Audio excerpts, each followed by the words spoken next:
गीता अध्याय 15 के श्लोक 16-17 में 3 प्रभु बताए हैं। ये 3 प्रभु कौन हैं? किस प्रभु की शरण में जाने के पश्चात जन्म और मरण समाप्त हो सकता है? 3 प्रभुओं में सबसे उत्तम परमात्मा कौन है? कैसा है? उसका क्या नाम है? इन सभी गूढ़ रहस्यों को जानने के लिए अवश्य सुनिए जगत गुरु तत्वदर्शी संत रामपाल जी महाराज के अमृत वचन। परमात्मा क्या बता रहे हैं कि असंग जन्म तन मृत्या होगी और जीवित क्यों ना मरे रही। जैसे पुण्यात्माओं, आप जी ये सोच लेते हैं कई बार के भी सत्संग में जाऊंगा तो कोई काम बिगड़ जाएगा, पीछे तानी हो जाएगी।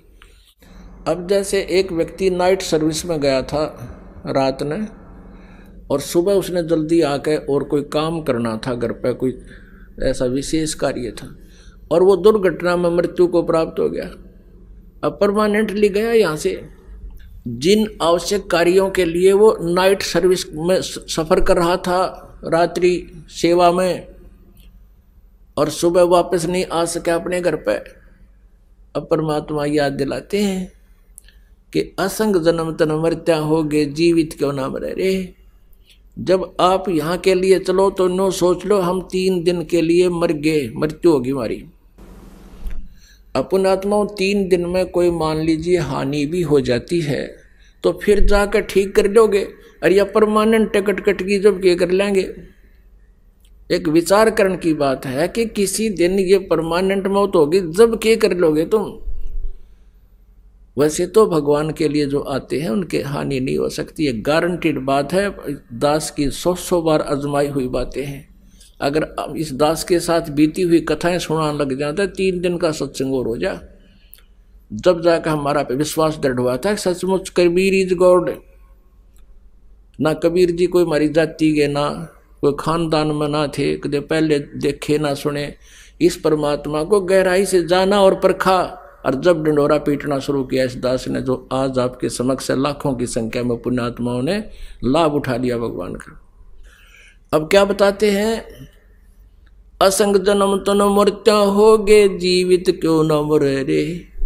अब 12 मध्य महल मठ बोरे, बहुर न दे धरे रे। ओए कहते 12वें द्वार में है वो मठ, वो सनातन परम धाम, जहां जाने के बाद फिर लौट कर कभी संसार में नहीं आते, वो सुख सागर। और फिर क्या बताते हैं? वो साधना ना करने से दोजक बहिष्ट सभी तय देखे, राजपाट के रसिया, 3 लोक से तरपत नाही, ये मन भोगी खसिया। कहते हैं दोजक माने नरक और बहिष्ट माने स्वर्ग। कहते पाप और पुण्य के आधार से तने नरक और स्वर्ग बहुत बार देख लिए, हे राजपाट के रसिया। और फिर क्या बताते हैं? 3 लोक से तरपत नाही, ये मन भोगी खसिया। अब जैसे कोई सरपंच बन जाता है, नु सोचा चेयरमैन बनूं, चेयरमैन बन जाता है नु सोचा एमएलए बनूं, एमएलए बन जाता है नु सोचा मंत्री बनूं, मंत्री बनने के बाद पूरी नु सोचा एक बार मुख्यमंत्री बनूं, जब पूरी 14 हाथ लगे। और मंत्री बनने के बाद ये सत्कर मान लेना, वो खुद जान सकते हैं जो उस पद पर बैठे, और भगवान ने पहले बता रखी है जो सच्ची होती है। वो ने सोचा प्रधानमंत्री बनूं, जब पूरी कसर लिकड़े, इतना मृत्यु हो जाए फिर गधा संतरी बना पाओ फिर कितना। तो परमात्मा कहते हैं 3 लोग से भी इसकी सेटिस्फेक्शन नहीं है, संतुष्टि नहीं इस मन पापी की। जो काम करने का था इस मनुष्य जीवन, तो वो तो छेड़ा भी को ना, स्टार्ट भी नहीं करने देता। ये दोजक बहिष्ट सभी तय देखे, राजपाट के रसिया, 3 लोक से तरपत नाही, ये मन भोगी खसिया। अब कहते इसका कैसे समाधान होगा? सतगुरु मिले तो इच्छा मेटे, पद मिल पदे समाना, चल हंसा उस लोक पठाऊं, जो आदि अमर अस्थाना। वो शाश्वत स्थान सनातन परम धाम पर ले चलता हूँ। कहते सतगुरु मिले तो इच्छा मिटे, तत्वदर्शी संत मिलेगा तो इस तरह का ज्ञान दे करके तुम्हारा यहाँ से हृदय हटावेगा, और यहाँ के इस झूठे सुख से वापस हटोगे और भगवान में दृढ़ हो जाओगे। सतगुरु मिले तो इच्छा मिटे, पद मिल पदे समान।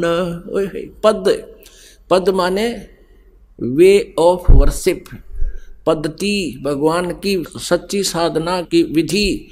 और पद मिल पदे समाना, गीता जी अध्याय नंबर 15 के श्लोक नंबर 4 में कहा कि जब तत्वदर्शी संत प्राप्त हो जाए उसके पश्चात परमेश्वर के उस परम पद की खोज करनी चाहिए, जहां जाने के बाद फिर लौटकर कभी संसार में नहीं आते, उनका पूर्ण मोक्ष हो जाता है। तो यहां बताया है कि सतगुरु मिले तो इच्छा मेटे, पद मिल पदे समाना। पद वे ऑफ वर्शिप सही बतावेगा, पद्धति सही देगा और उस पद को प्राप्त कराएगा। चल हंसा उस लोक पठाऊं जो आद अमर अस्थाना। और वहां क्या सुख है, क्या कहते यहाँ की तुम साधना भी कर लेते हो, 4 मुक्तियां प्राप्त करके फिर भी वो खाली हाथ आते हो स्वर्ग से। 4 मुक्ति जहां चंपी करती माया होरी दासी, दास गरीब अभय पद पर से वो मिले राम अविनाशी। बोलो सतगुरुदेव। परम पिता परमात्मा परम पूज्य कबीर परमेश्वर जी, कबीर साहिब जी, हम सभी पुण्यात्माओं के जनक हैं। ये परमात्मा परम अक्षर ब्रह्म कहे जाते हैं, इन्हीं को सत्य पुरुष भी कहते हैं। सत्य पुरुष का अर्थ होता है अविनाशी परमात्मा, पुरुष मीन प्रभु, और सत्य माने अविनाशी जिसका नाश कभी ना हो। इसी के भाषा भिन्न या पर्यायवाची बहुत शब्द बन जाते हैं। परम अक्षर ब्रह्म, अकाल मूर्त, शब्द स्वरूपी राम, सतपुरुष, ये वो परमात्मा है जो सब ब्रह्मांडों का रचनहार है और जो बनारस में काशी शहर में, भारतवर्ष के काशी शहर के अंदर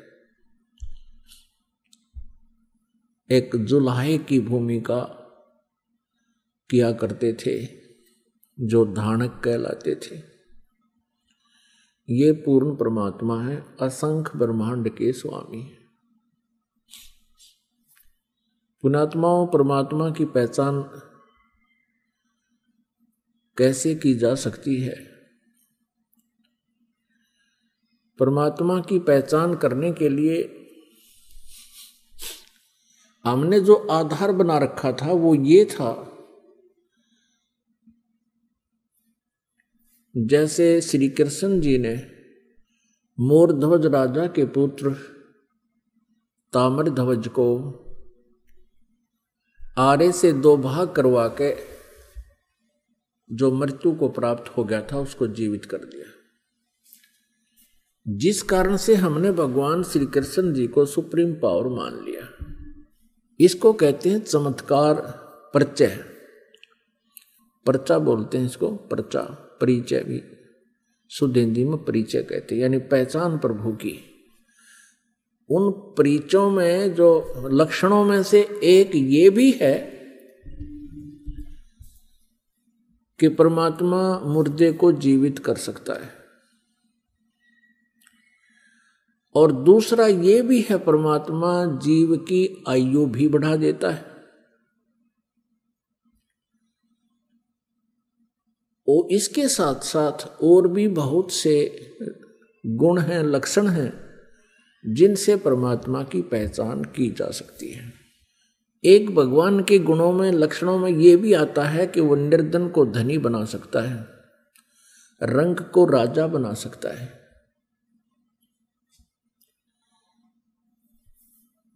और एक ये भी पहचान है कि उसके विषय में हमारे सदग्रंथों में लिखा हुआ है।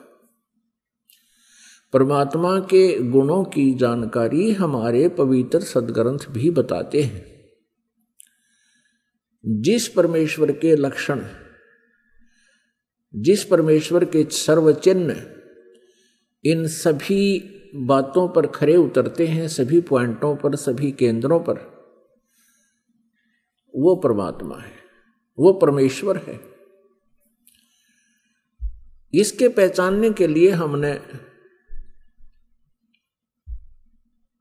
बहुत सा सहयोग लेना होगा। जैसे हमारे पवित्र सदग्रंथ जो बताते हैं भगवान के गुणों की जानकारी, वो हमारे लिए स्वीकार्य होगी, होनी चाहिए और होगी, क्योंकि भगवान की जानकारी हमें सदग्रंथों से ही प्राप्त हुई है। और हमारे जो पहले वाले गुरुजी थे वो यही कहा करते थे कि शिव पुराण में ऐसा लिखा है, वेदों में ऐसा लिखा है, श्री दुर्गा पुराण में ऐसा लिखा है, श्री विष्णु पुराण में ऐसा लिखा है, और श्री मार्कंडे पुराण में ऐसा लिखा है, श्री ब्रह्मा पुराण में ऐसा लिखा है। और वो साथ में संस्कृत भी बोला करते थे। तो हम ये सोचा करते थे कि इन महापुरुषों ने सदग्रंथों को ठीक से समझा है, क्योंकि ये संस्कृत लैंग्वेज से, संस्कृत भाषा से परिचित है। तो हमें कोई शंका नहीं रही। क्या शंका नहीं रही कि ये झूठ बोल रहे हैं। इसलिए हमने इनके प्रत्येक वाक्य को, प्रत्येक आदेश को शिरोधार्य किया। और जैसा भी इन पूर्व के ऋषि गुरु महापुरुषों ने, मंडलेश्वरों ने, आचार्यों ने, महंतों ने हमें जो ज्ञान दिया, हमने उसको स्वीकारा। किस लिए स्वीकारा? कि हमने परमात्मा की खोज है, परमात्मा की चाह है। आत्मा का परम सहारा परमात्मा है, और जो आत्मा को सुख मिलेगा वो परमात्मा से मिलेगा। परमात्मा हमारे प्रारब्ध के कर्मों को भी नाश कर देता है। परमात्मा के गुणों में ये भी है कि परमात्मा परमेश्वर पूर्ण ब्रह्म हमें साप से भी मुक्त कर सकता है, श्राप से। जैसे हमें इन 3 तापों से भी परमात्मा मुक्त कर सकता है। तो ये सभी लक्षण परमात्मा में होते हैं। प्रथम लक्षण जो हमने लिया है कि भगवान श्री कृष्ण ने मोरध्वज के पुत्र ताम्रध्वज को आरे से, एक आरी से 2 फाड़ करवा के उसके माता पिता से, क्योंकि पहले साधु संतों के विचारों आदेश का बहुत पालन करते थे, श्रद्धालु व्यक्ति होते थे, और वो समझते थे कि ना जाने किस भेष में भगवान ही आ गया हो, इसलिए संत के आज्ञा का वो पालन करते थे। उस समय संत लोग जो है बड़े सिद्धि युक्त होते थे। सिद्धि क्या होती है? कि ईश्वरीय भक्ति से, परमेश्वर की भक्ति से उन्होंने कुछ संग्रह कर ली होती है, पावर परमात्मा की ही पावर को संग्रह कर लेते हैं। जैसे इन्वर्टर होते हैं, इन्वर्टर चार्ज कर दिए जाते हैं तो वो उनकी बैटरी चार्ज हो जाती है, कुछ समय के लिए बहुत कार्य काम चलाऊ कर देते हैं। तो वो पावर है कहाँ से ग्रहण की उसने? थर्मल प्लांट से। तो एक इन्वर्टर थर्मल प्लांट जितना कार्य नहीं कर सकता, इतनी क्षमता उसकी नहीं हो सकती। तो जितने भी ऋषि महर्षि जिनमें सिद्धियां थी, जिन्होंने 7 समंदरों को पी लिया फिर वापस छोड़ दिया, जिन्होंने पहाड़ उठा लिए, आकाश में उड़ गए, ये इन्वर्टर थे। और जैसे श्री कृष्ण जी ने ताम्रध्वज को जीवित कर दिया, सुदामा जी का महल बना दिया, ये श्री कृष्ण तक भी इन्वर्टर थे, वो थर्मल प्लांट नहीं थे।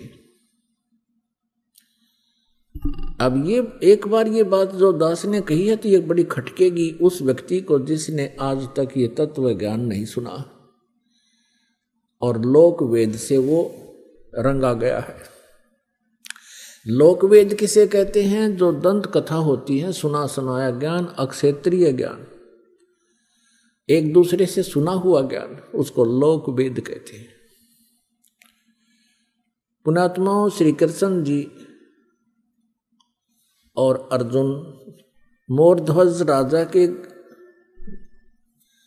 घर चले गए एक साधु रूप बना के। उस दिन मोरध्वज अपने पुत्र ताम्रध्वज को राज्य अभिषेक कर रहा था और साधु संतों के वहां आगमन को बहुत शुभ मानते हैं। ऐसे शुभ अवसर पर उनका आशीर्वाद प्राप्त करते हैं। उनका आशीर्वाद प्राप्त करने के लिए उनकी प्रत्येक आज्ञा का पालन करते हैं, उनकी सेवा शुश्रूषा करते हैं, जिससे वो प्रसन्न हो जाए। उनको प्रसन्न करने की हर संभव कोशिश की जाती। तो श्री कृष्ण जी ने एक माया से अपनी सिद्धि से एक सिंह बना लिया, शेर बना लिया, और दोनों पहुंच गए राजा मोरध्वज के बाग में। जब राजा को पता चला कि साधु संत आए हैं, उनको संदेशा भिजवाया कि आओ महाराज भोजन पाओ। लेकिन श्री कृष्ण जी ने कहा कि राजा स्वयं हमें आमंत्रित करने आएगा तो हम प्रवेश करेंगे उसके घर पर। राजा को पता चला, मोरध्वज तुरंत चल पड़ा नंगे पैरों और भगवान से अर्ज की, घर पे ले आए। घर पे विराजमान हो जाने के उपरांत आसन दिए और कहा भगवान भोजन पाओ। श्री कृष्ण जी जो साधु रूप में थे, पहचान नहीं पाए थे मोरध्वज, उनको संत मान रहे थे कि जो आज्ञा महात्मा। तो श्री कृष्ण जी ने कहा कि मोरध्वज पहले हमारे सिंह को भोजन खिलाओ, शेर को। जो आज्ञा महाराज, मोरध्वज ने कहा। श्री कृष्ण जी साधु रूप में श्री कृष्ण जी ने कहा कि बात सुनो, ये शेर जो है, ये सिंह किसी पशु पक्षी का मांस आहार नहीं करता, ये नरभक्षी है, ये मनुष्य खाता है, मनुष्य का मांस चाहिए। कि जो आज्ञा महाराज, मोरध्वज ने कहा। फिर श्री कृष्ण जी ने कहा कि कहीं कोई पल्लेदार को पकड़ जावे, उसका मांस नहीं खाएगा, ये मांस खाएगा तुम्हारे एक परिवार के सदस्य का। तब मोरध्वज ने कहा जो आज्ञा महाराज, कि जाओ फिर करो तैयार। अब मोरध्वज ने ताम्रध्वज और रानी से कहा कि साधु महात्मा आए हैं, उनकी कंडीशन है कि पहले सिंह को भोजन कराना है और शेर मांस मनुष्य का खाएगा। और यहां तक भी उन्होंने कह दिया है कि ये मांस आपके घर के सदस्य का ही खाएगा। मोरध्वज जी ने कहा कि देखो पुत्र सियाना हो गया, युवा हो गया है, राज्य अभिषेक अभी इसको कर देते हैं, ये अपना राज्य संभालेगा, तुम माँ और पुत्र दोनों राज्य करना, और मेरा काम पूरा हो चुका है और मैं साधुओं के सिंह का भोजन बन जाता हूं। तब रानी ने कहा देखो मैं पतिव्रता स्त्री हूं, और पतिव्रता स्त्री से पहले उसका पति यदि मृत्यु को प्राप्त हो जाता है तो उसका जीवन नरक होता है, मैं नहीं जी सकती। और मेरा काम क्या था? मेरा काम था आपका वंश चलाना, आपका वंश चल गया, अब मेरा क्या काम रह गया? लड़के का ब्याह कर लेना, दोनों पिता पुत्र अपना कार्य कर, राज्य संभालो, बच्चा अयाना है, ये राजकाज को ढंग से नहीं समझ पाएगा, आप इनकी हेल्प करते रहना और मुझे आहार बनने दो सिंह का। तब लड़का कहता है ताम्रध्वज के माता पिता, मैं माता पिता के ऋण से मुक्त नहीं हो पाया हूं, अभी तक तो मेरी आपने सेवा ही सेवा की है, मैं तो आपकी कुछ सेवा कर नहीं सका, इसलिए मैं सिंह का आहार बनूंगा, आप मुझे पितृ ऋण से मुक्त होने दीजिए। अब वहां भगवान श्री कृष्ण से जो साधु रूप में बैठे थे उनसे आकर कहा, उन्होंने सारी कहानी फिर दोबारा दोहराई और कहा भगवान आप ही फैसला कर दो। तब श्री कृष्ण साधु वेश में विराजमान श्री कृष्ण जी ने कहा कि राजा और रानी यानी अपने पुत्र ताम्रध्वज को आरे से 2 फाड़ करें और तुम्हारे पुत्र का मांस ये शेर खाओगा, सिंह खाओगा। जो आज्ञा, आरा उठा लिया, एक तरफ मां खड़ी होगी, एक तरफ पिता, और लड़का लिया बिठा। और एक बात और कही कि यदि किसी के भी तुम्हारे आंसू आ गए, तीनों में से सिंह भोजन नहीं करेगा। अगदी जय जो आज्ञा आपकी। तो जब वो चीरने लगे, कहा कि इसको 2 फाड़ कर दो। बायां लेफ्ट जो है पार्ट ऑफ बॉडी, बायां हिस्सा शरीर का शेर नहीं खाएगा, ये अपवित्र है। केवल दायां हिस्सा ही खाएगा।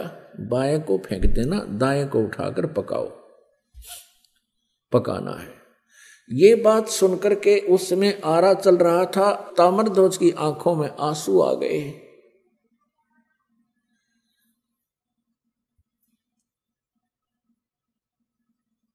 तो श्री कृष्ण जी साधु वेश में थे, उठकर चल पड़े कि तुम तो रो पड़े भाई, तुम्हारा सही प्यार नहीं प्रभु में, तुम्हारा कच्चा प्रेम है, ये मांस नहीं खाएगा। तब तक ताम्रध्वज मर चुका था। अब मोरध्वज कहता है कि हे भगवान, बालक था, इसको समझ नहीं थी, मुझे चीर लो, मैं नहीं रोऊंगा। तब रानी कहती है आप रूठ को मत जाओ, मुझे आहार बना लो, हम नहीं रोएंगे, बालक था। इस बात से वो बड़ा प्रसन्न हुआ। श्री कृष्ण जी साधु रूप में वापस आकर बैठ गया और लड़के को जीवित कर दिया। तब लड़का जीवित हो गया। ताम्रध्वज ने कहा कि प्रभु मैं रोया इसलिए था, मैं कोई इसलिए नहीं रोया था कि मेरी जान जा रही है, मैं इसलिए रोया था कि मैं इतना नीच व्यक्ति हूं कि मेरा आधा ही बॉडी, आधा ही शरीर आपके काम आया, मैं तो इसलिए रो रहा था। अब उसको जीवित कर दिया। अपने आत्माओं, इन कथाओं से हमने बहुत कुछ सीखना होता है। अब ये तो कुर्बानियां की मोरध्वज जी ने श्री कृष्ण जी के लिए, एक परम संत पूर्ण परमात्मा मानकर। अब उनका कोई से का कल्याण नहीं हो सकता था, ना श्री कृष्ण का कल्याण हुआ, ना श्री कृष्ण उनका कल्याण कर सकते थे।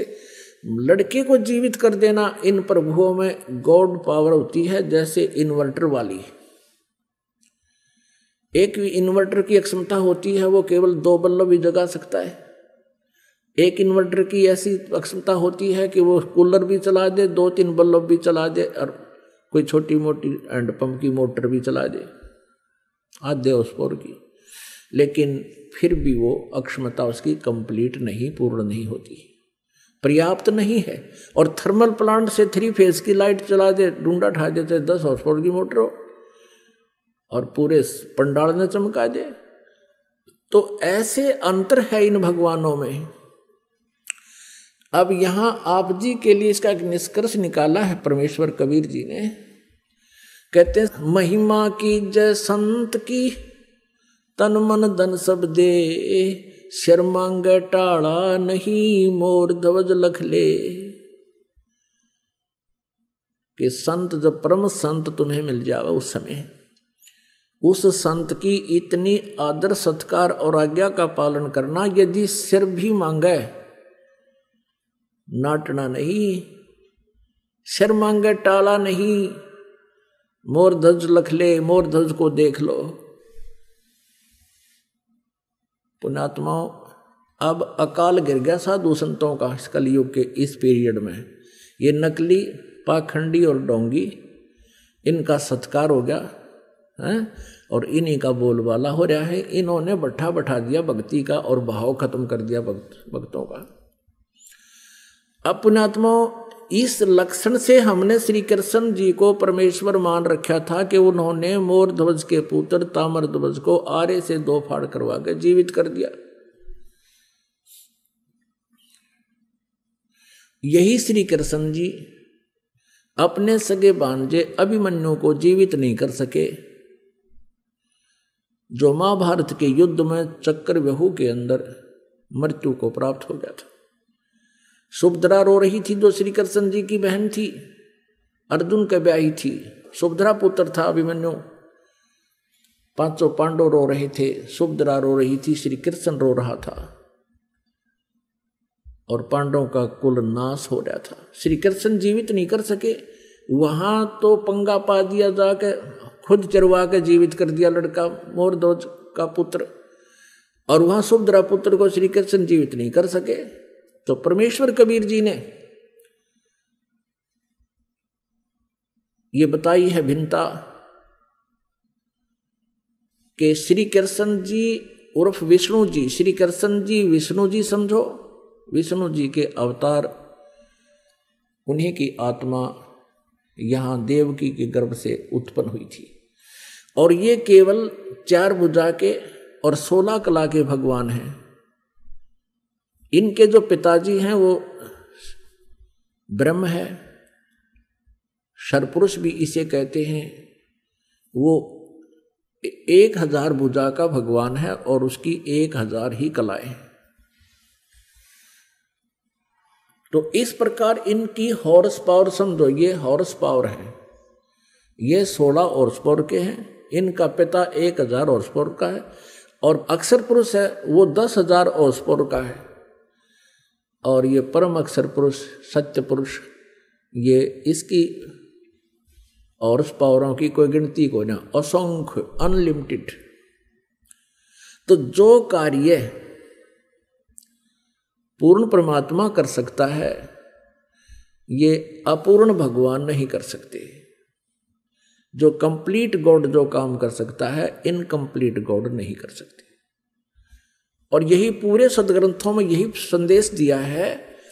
श्रीमद् भगवत गीता जी में यही कहा है कि अर्जुन तू सर्वभाव से उस परमेश्वर की शरण में जा। गीता जी अध्याय नंबर 18 के श्लोक नंबर 62 में और 66 में, दोनों में ये प्रमाण है। लेकिन 66 वाले को तो इन्होंने घुमा रखा है, वर्तमाने आना कर रखा है, जबकि वर्तमाने जाना होता है।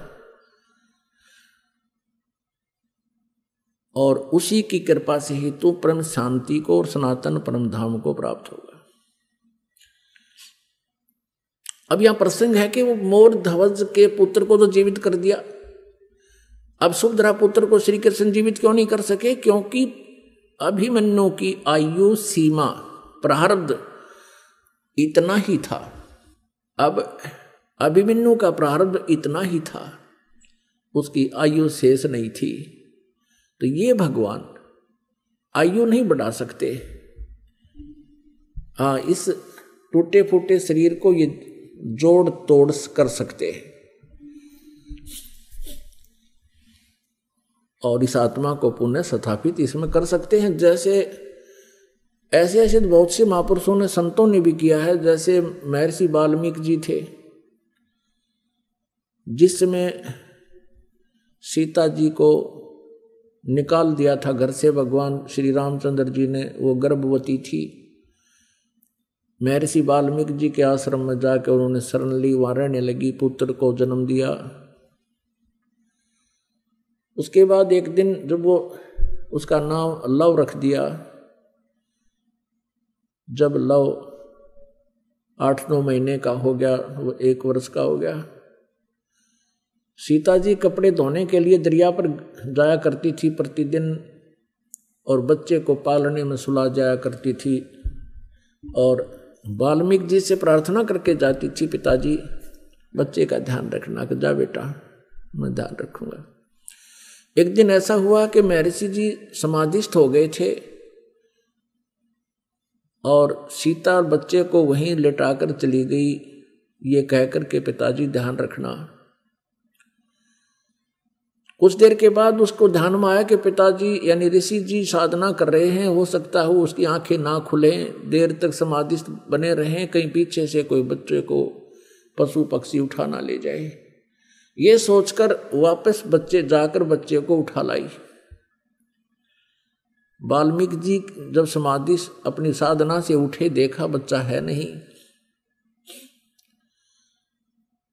अब वाल्मीकि जी ने देखा कि भी लड़की पहले दुखिया बहुत है, और बच्चे के अभाव में यह टक्कर मार मार कर मर जाएगी, मेरे से देखा नहीं जाएगा।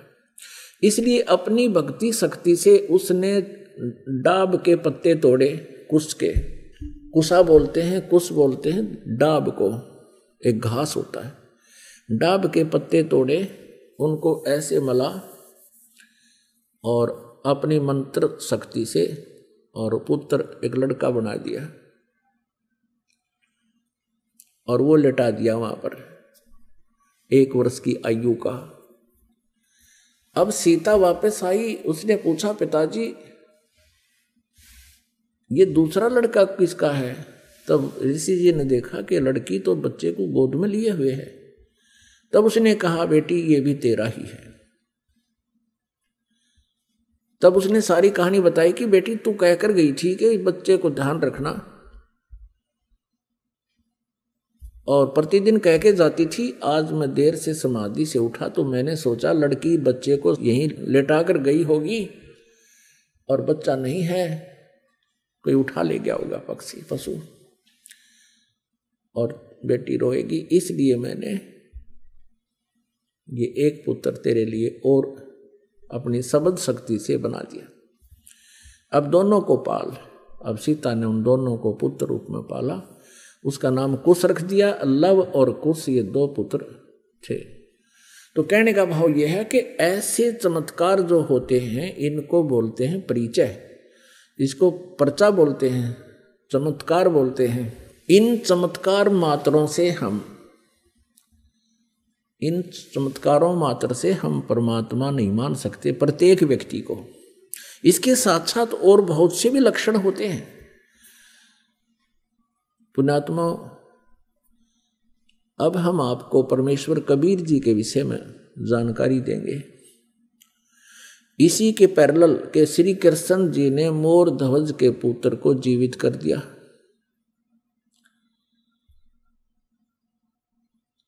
ताम्रध्वज को, लेकिन अभिमन्यु को जीवित नहीं कर सके। एक सम्मन नाम का मनियार था।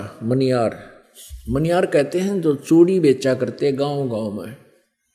कांच की चूड़ियां होती थी, गांव गांव में नगर नगर में जाके वो बहनों को माताओं को चूड़ियां पहनाया करते थे। एक दिन उन्होंने सत्संग सुन लिया परमेश्वर कबीर देव जी का। भगवान का उपदेश ले लिया, कबीर परमेश्वर जी से उपदेश ले लिया था। सम्मन जी के घर में 3 सदस्य थे कुल। स्वयं सम्मन, पुत्र सेऊ, जिसको शिव कहते हैं वैसे सेऊ कहने लगे थे, और उनकी पत्नी का नाम नेक्की था। नेक्की उपदेश लेकर के, ज्ञान से परिचित होकर के बड़ी श्रद्धा से भगवान की भक्ति किया करते थे। नेक्की और सम्मन दोनों चूड़ियां पहनाने का कार्य किया करते थे। और परमात्मा कबीर परमेश्वर जी ने बहुत सी ऐसी लीलाएं चमत्कार कर रखे थे।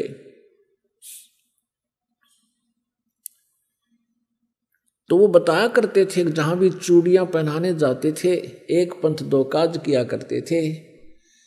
चूड़ियां पहनाने का उड़े के 2-2 घंटे लग जाते, 4, 5, 10 बहनें आ जाती, उनको सत्संग सुनाया करते थे।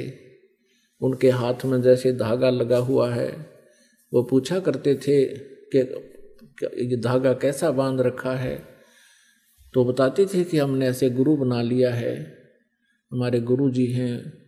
तो पुण्यात्माएं होती थी, परमात्मा की चर्चा सुनाना शुरू कर देते थे। सम्मन और नेकी अपने अपने स्थानों पर जहाँ जहाँ वो सेवा करने जाते थे, चूड़ियों बेचने की, पहनाने की, वो कहा करते थे कि हमारे भगवान कबीर साहिब हैं, वो पूर्ण परमात्मा हैं, स्वयं सर्व सृष्टि रचनहार स्वयं ही आए हुए हैं पृथ्वी पर हैं। और बताया करते थे कि उन्होंने सिकंदर लोधी राजा की, दिल्ली के बादशाह के जलन के रोग को ठीक कर दिया। किसी से भी नहीं हुआ था। एक गाय मार दी थी तलवार से सिकंदर लोधी ने कि मेरे सामने जीवित करके दिखा दे, जब जानो तू अल्लाह की जात है। तो हमारे कबीर परमेश्वर जी ने वो मरी हुई गाय उन सब हजारों व्यक्तियों के, दर्शकों के सामने जीवित कर दी थी। बच्चा और गर्भ में था, दोनों माँ पुत्रों का 4 हिस्से हो गए थे। परमात्मा ने 2 थपकी, एक थपकी लगाई थी आशीर्वाद भरी, और दोनों जीवित हो गए थे। और दूध की बाल्टी भर दी। गाय और बच्चे को जीवित करके महर्षि रामानंद जी, परम पूज्य परमेश्वर कबीर जी के मुंह बोले वैसे औपचारिक गुरु थे। सिकंदर लोधी ने उनकी गर्दन काट दी थी रामानंद जी की, और उनका प्रारब्ध परमात्मा कबीर जी ने बताया था कि ये प्रारब्ध ऐसा ही है। रामानंद जी की मृत्यु सिकंदर लोधी से ही होनी थी। उसके बाद परमात्मा ने रामानंद जी को जीवित कर दिया और आगे अपनी कृपा से उसका आयु बख्श दी। ऐसी ऐसी कथाएं सुनाया करते थे। एक शारदा नाम की ब्राह्मणी थी, उसने परमात्मा कबीर जी से उपदेश लिया था। उसका असाध्य रोग जो प्रारब्ध में लिखा था वो ठीक कर दिया। बड़े पहुंचे हुए परमात्मा संत हैं हमारे गुरु जी। ऐसे ऐसे वो कथाएं सुनाया करते थे। अब नगर के लोग, अब क्या होता था कि वो बहनें वो विचार सुन के जाती थी, वो अपने पतियों के सामने बताती थी कि ऐसे ऐसे एक मनियार आया था, एक मनियारी आई थी और ऐसे ऐसे बता रही थी।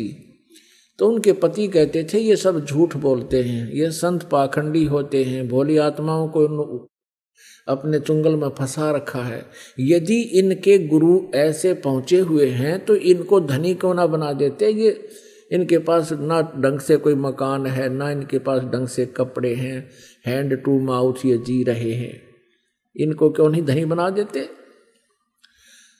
अब बहनें जो वहां ज्ञान सुनकर जाती थी अपने पिता की, अपने पति के इस तर्क से, फिर वो ये भी कहने लग जाती थी।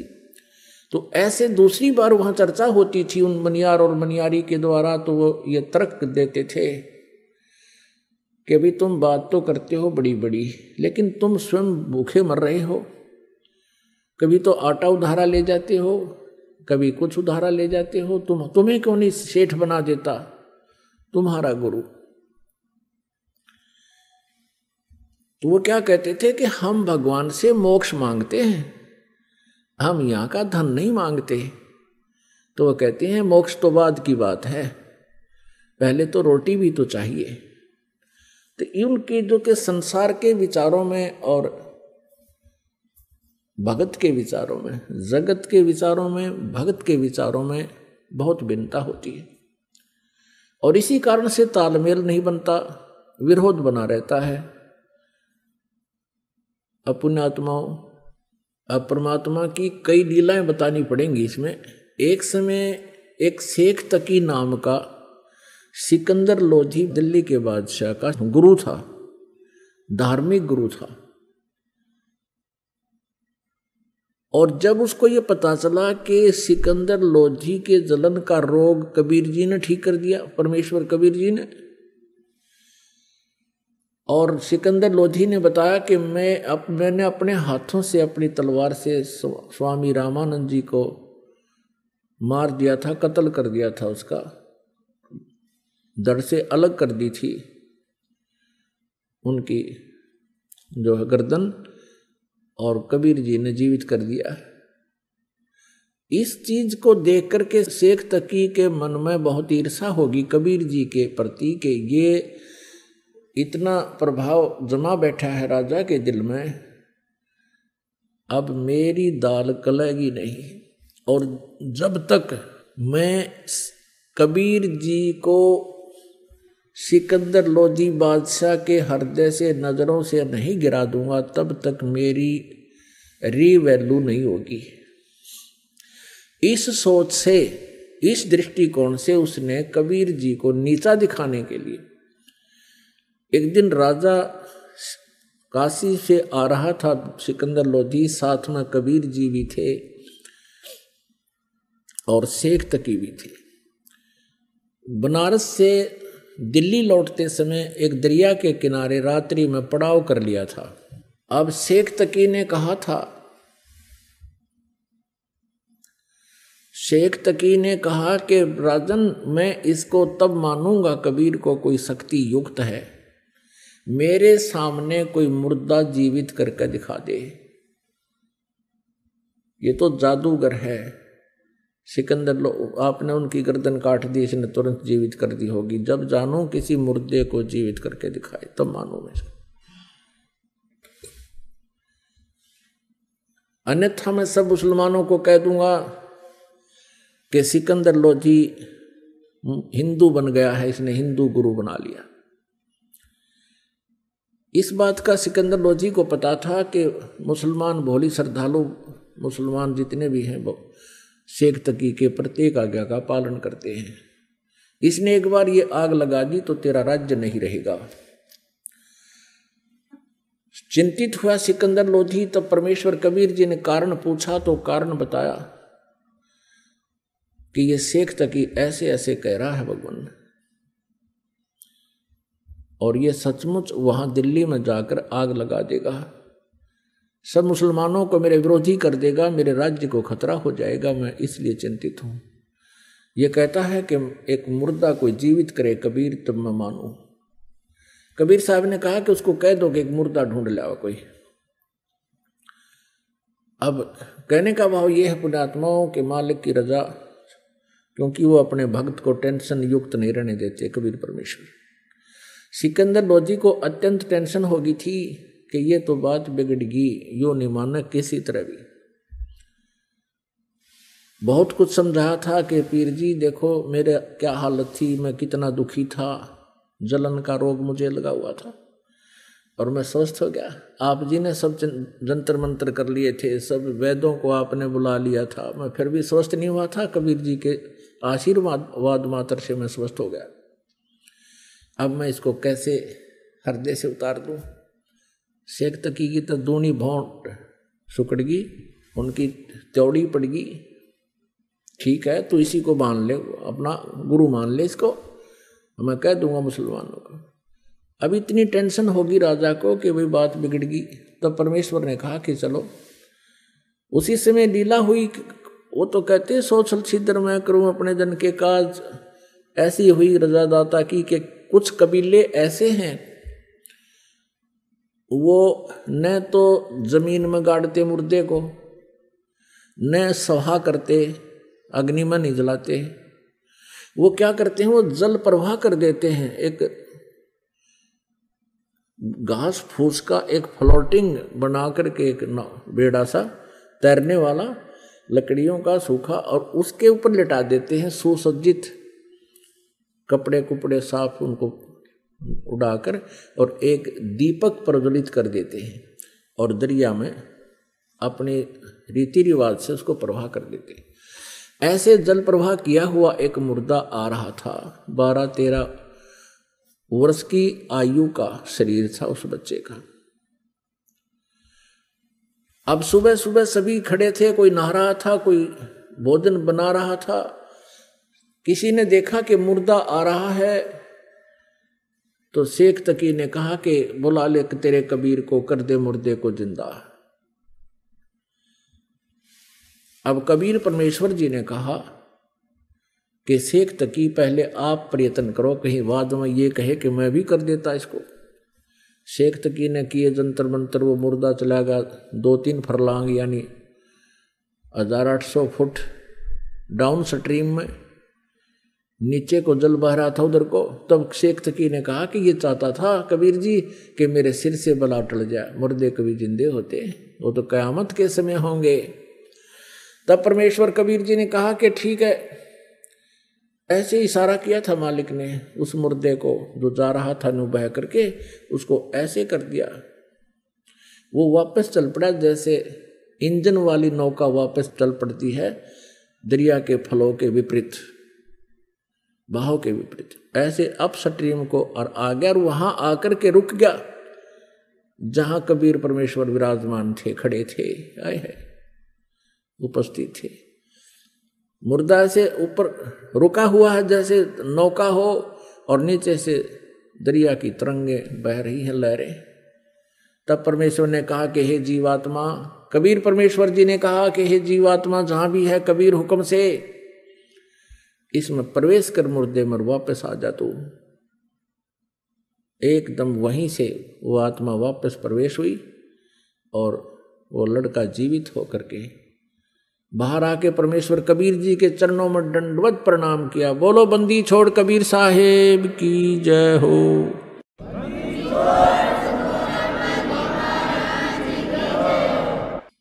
अब सभी ने, उपस्थित व्यक्तियों ने कहा, क्योंकि सैकड़ों की संख्या में, हजारों की संख्या में अंगरक्षक सैनिक थे और राजा वीर सारे थे, तब उन्होंने कहा कि हे कबीर जी, आपने तो कमाल कर दिया, लड़के का नाम कमाल रख दिया। और 12-13 वर्ष की आयु का पुत्र था, लड़का था किसी का, वो अपने पुत्र के रूप में परमेश्वर ने पाला पोसा, उस पुनर्जन्म प्राप्त प्राणी को भक्ति दी, अपने पास रखा पुत्र रूप में। ऐसे ही शेख तकी ने एक दिन कहा, भाई ये तो नई बात बनी, ये तो इसका तो जो नजरों से नहीं गिरा राजा के, तो उसने स्कीम बनाई, अपने मुसलमानों से सबसे मिलकर कहा कि भाई ये जादू जंतर करता है, और लड़का जो जल प्रवाह कर दिया गया था वो जीवित था, वो सदमे में था, और सदमे वाले कोई जादू जंतर करने वाले जीवित कर ही देते हैं। भाई इसको हम तब मानेंगे ये अल्लाह की जात है, इसमें कोई शक्ति है। मेरी पुत्री जो कब्र में दबा रखी है, शेख तकी पीर की पुत्री, कुछ दिन मरे हो गए थे उसको, और वो कब्र में दबा रखी थी, महीने या 20 दिन या जीते 2 महीने की 6 भी नहीं थी।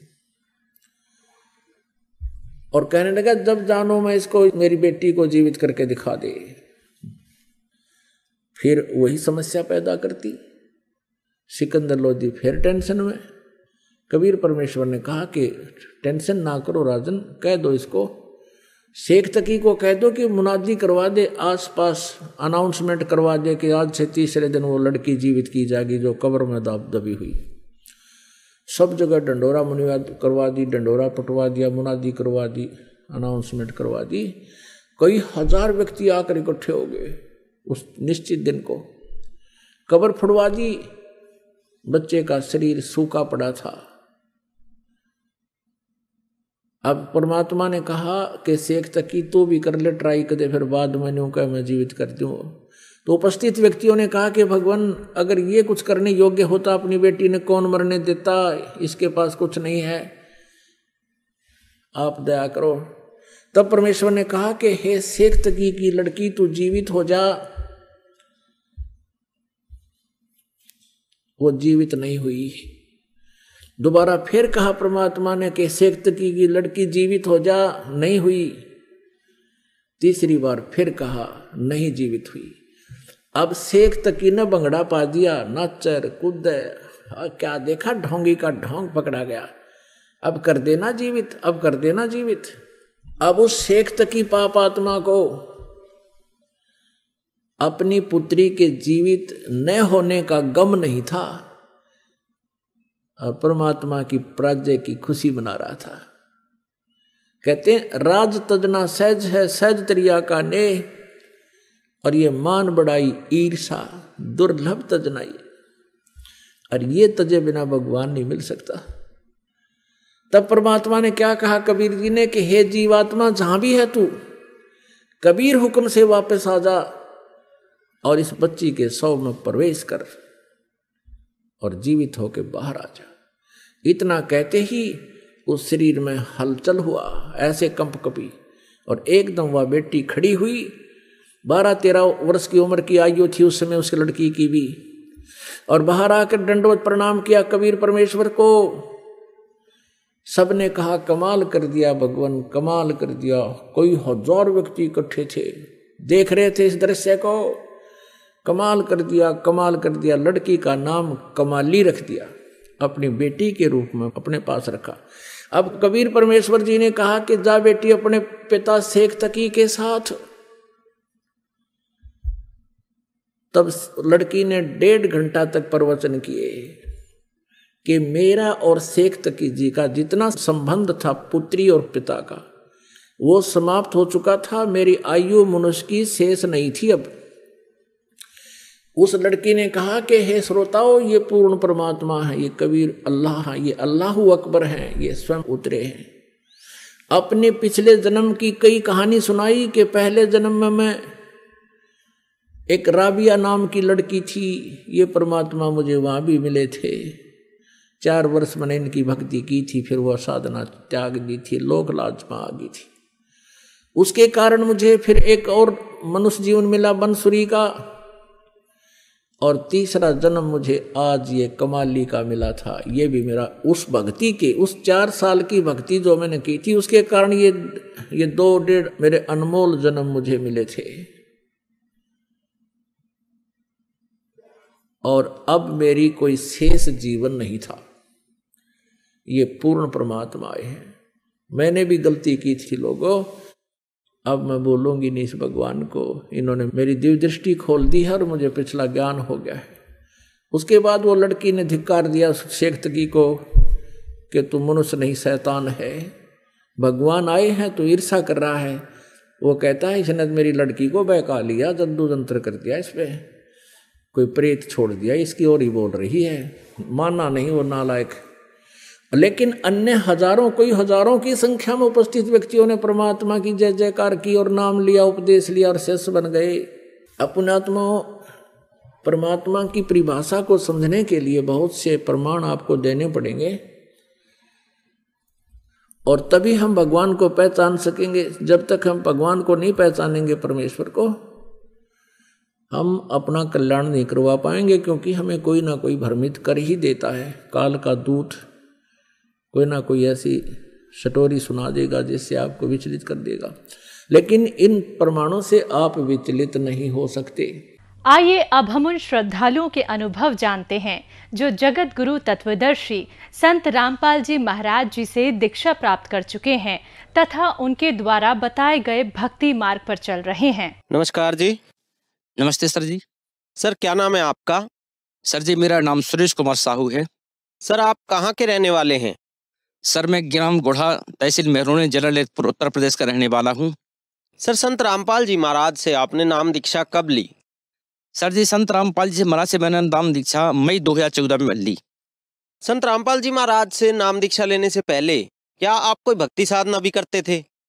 हाँ जी, संत रामपाल जी महाराज से नाम दीक्षा लेने से पहले मेरे जो समाज में चली आ रही पारंपरिक पूजा करता था। जैसे शिव जी की भक्ति करता था और हनुमान जी की भक्ति करता था, हनुमान चालीसा करता था, सुंदरकांड अपने घर में करवाता था, अखंड रामायण का पाठ करवाता था और मैंने एक गुरु भी बना रखा था। संत आसाराम जी महाराज से मैंने नाम दीक्षा ली थी, उसके दिए हुए मंत्र का मैं जाप करता था। सर आपने बताया कि संत आसाराम जी को आपने गुरु बना रखा था, तो हमारे दर्शकों को बताइए कि संत आसाराम जी से आपने नाम दीक्षा कब ली, और अगर आप बताना चाहें तो ये भी बताइए कि उन्होंने आपको क्या नाम दीक्षा दी थी। सर जी संत आसाराम बापू जी से मैंने नाम दीक्षा 2011 में ली और उनके मंत्रों को जाप मैंने लगातार 3 वर्ष तक किया। उन्होंने मुझे ओम नमः शिवाय मंत्र जाप करने के लिए दिया था, उसकी मैं 11 माला प्रतिदिन करता था। तो सर जो संत आसाराम जी से नाम दीक्षा आपने ली, उनसे ली हुई भक्ति साधनाएं आपने की, आप रोजाना 11 मालाएं उनसे नाम की ली हुई करते थे, तो उन सब से आपको क्या क्या लाभ हुए? सर जी आसाराम बापू के द्वारा की गई मालाएं और जो भी पारंपरिक भक्ति साधनाएं जो मैं कर रहा था, उससे मुझे कोई लाभ नहीं होगा, ना ही किसी प्रकार की मुझे आर्थिक सुधार होगा, ना ही शारीरिक सुधार होगा। सर जी मैं ये पारंपरिक पूजा करते करते मेरे परिवार में उसका स्वास्थ्य खराब रहता था और कोई लाभ नहीं हो रहा था, और इन सभी बीमारियों के चलते मेरा एक 16 साल का बच्चा भी एक्सपायर हो गया था। इससे मैं बहुत दुखी था और मेरे शरीर में फोड़े होते थे और उनमें से ब्लड निकलता था। उनको मैंने डॉक्टरों को दिखाया लेकिन खास आराम नहीं हो रहा था। एवं मेरे कान में पानी बहता था, डॉक्टर ने कहा था इसका ऑपरेशन कराना पड़ेगा तभी सही होगा। और सर जी मुझे इस तरह से कई परेशानियां थीं और मैं बीमारियों से जकड़ा हुआ था। सर आपने बताया कि आपने जब संत आसाराम जी से नाम दीक्षा ली और उनकी भक्ति साधनाएं की, साथ ही साथ आप पारंपरिक भक्ति साधनाएं भी कर रहे थे, लेकिन उनको करते करते आपको कोई भी लाभ नहीं हो रहा था, बल्कि आपके परिवार में बीमारियां घुसी हुई थी। तो इन सब साधनाओं के बीच में आपको संत रामपाल जी की जानकारी कैसे हुई? सर जी मेरे गांव में संत रामपाल जी महाराज के 2 शिष्य पहले से थे और उन्होंने मुझे ज्ञान गंगा पुस्तक पढ़ने को दी। मैंने वह ज्ञान गंगा पुस्तक पढ़ी, उससे मुझे भक्ति मार्ग का पता चला। तब उन्होंने भक्तों ने बताया कि संत रामपाल जी जो है हर 15 दिन में 3 दिन का सत्संग करते थे, आप मेरे साथ सत्संग में बरवाला चलना। तो मैं उनके साथ बरवाला सत्संग सुनने के लिए बरवाला गाँव में बरवाला गया और वहाँ पर मैंने संत रामपाल जी का जब आश्रम देखा तो मैं दंग रह गया वहाँ पर सारी सुविधा निःशुल्क थी, ना किसी प्रकार का कोई परेशानी थी। वहाँ पर रजाई, गद्दा और बाकी भंडारा सब बिल्कुल निःशुल्क था। किसी प्रकार की किसी प्रकार कोई दिक्कत नहीं थी। ऐसे लगता था मान लो ये मिनी सतलुज कहीं उतर के आ गया है। इसलिए संत रामपाल जी का मैंने लगातार 3 दिन सत्संग सुना और सत्संग से मुझे ज्ञान हो गया, तो मैंने उसी दिन संत रामपाल जी महाराज से नाम दीक्षा ले ली। तो सर, संत रामपाल जी से जब आपने नाम दीक्षा ली, उसके बाद क्या आपको कोई लाभ भी प्राप्त हुए? सर जी, संत रामपाल जी महाराज से नाम दीक्षा देने के बाद मुझे अद्भुत लाभ प्राप्त हो गए। सबसे पहले तो मुझे मुक्ति मोक्ष का मार्ग का पता चला कि मोक्ष क्या होता है। इसके बाद मेरे अंदर जो शरीर में फोड़े होते थे, उनसे ब्लड निकलता था, वो बीमारी ठीक हुई। संत राम जी महाराज ने बहुत मौज कर रखी है। मेरे बहुत अच्छे 2 मकान हैं, 2 प्लाट हैं और कोई कमी नहीं है। संत रामपाल जी महाराज की कृपा से मेरी आर्थिक स्थिति बहुत मजबूत है। संत रामपाल जी महाराज के शरण में आने से मुझे जो 8 साल पुराना कान की बीमारी थी, मैंने झांसी मेडिकल कॉलेज दिखाया और वे लेथपुर ENT सर्जन दिखाया। उन्होंने कान का ऑपरेशन बताया था। लेकिन संत रामपाल जी शरण के आने के बाद मेरे शस्त्र मंत्रों को जाप किया और मेरा कान का जो पानी का बहना था वो बंद हो गया। तथा मैं एक बार सरकारी काम से अपने मोटरसाइकिल से क्षेत्र में भ्रमण करने के जा रहा था। रास्ते में भगत जी एक जो हमारे भैंस होता उसका बच्चा रास्ते में आ गया और मेरी मोटरसाइकिल गिरते गिरते संत रामपाल जी ने मुझे बचाया। नंतर वो मेरा एक्सीडेंट इतना बड़ा होना था कि वहाँ पर मेरी मृत्यु निश्चित थी। वो मैं बाल बाल बचा और मैं संत रामपाल जी का गुणगान हमेशा गाता रहूंगा कि उनकी वजह से मैं आज जीवन दान मिला है। सर, आपने बताया कि आपको शारीरिक लाभ हुए, साथ ही साथ आर्थिक लाभ भी प्राप्त हुए और आपको संत रामपाल जी ने जीवन दान भी दिया। तो जो लाखों दर्शक आज आपको देख रहे हैं, आप उनको क्या मैसेज देना चाहेंगे? सर जी, मैं संदेश तो क्या दे सकता हूँ। मैं तो सभी समाज के लोगों से निवेदन करना चाहता हूँ कि संत रामपाल जी महाराज द्वारा जो भक्ति साधना बताई जा रही है वो हमारे शास्त्रों के अनुकूल है। हमारे पवित्र चारों वेदों, हमारे भगवत गीता में प्रमाणित है। जैसे गीता अध्याय 15 की श्लोक 16 और 17 में, तथा गीता अध्याय 18 की श्लोक नंबर 62 और 66 में, तथा गीता अध्याय 8 की श्लोक 9 में प्रमाण है कि कबीर साहब पूर्ण परमेश्वर है। इसी प्रकार हमारे वेदों में ऋग्वेद मंडल 96 मंत्र 17, 18 और 20 में प्रमाण है कि कबीर साहब ही पूर्ण परमात्मा हैं। इसलिए हमेशा हमें शास्त्र के अनुसार भक्ति करनी चाहिए। क्योंकि गीता के अध्याय नंबर 16 के श्लोक 23 में प्रमाण है कि जो व्यक्ति शास्त्र भी त्याग करके मनोवांछा करता है उसको ना तो कहीं मोक्ष होता है, ना मुक्ति होती है, ना सुख होता है। इसलिए हमें शास्त्र में बढ़त विधि से भक्ति करना चाहिए, तभी हमारा मोक्ष संभव है और सारे सुख भी मिल सकते हैं। इसलिए मैं सभी समाज को निवेदन करता हूँ कि जल्द से जल्द संत रामपाल जी महाराज के शरण में आएं और अपना नामदान लेकर के अपना मोक्ष करवाएं। संत रामपाल जी महाराज से नाम दीक्षा कैसे ले सकते हैं? सर जी, आजकल संत रामपाल जी महाराज के विभिन्न चैनलों पर सत्संग आता है। साधारण चैनल पर शाम 7:30 बजे से शाम के 8:30 बजे तक सत्संग आता है। उसके नीचे पट्टी आती है, उस पर नंबर डिस्प्ले होते रहते हैं। उन नंबर पर फोन लगा के आप अपने नजदीकी नामदान केंद्र का पता लगा करके नाम दीक्षा ले सकते हैं और अपना कल्याण करवा सकते हैं। धन्यवाद जी। धन्यवाद सर जी।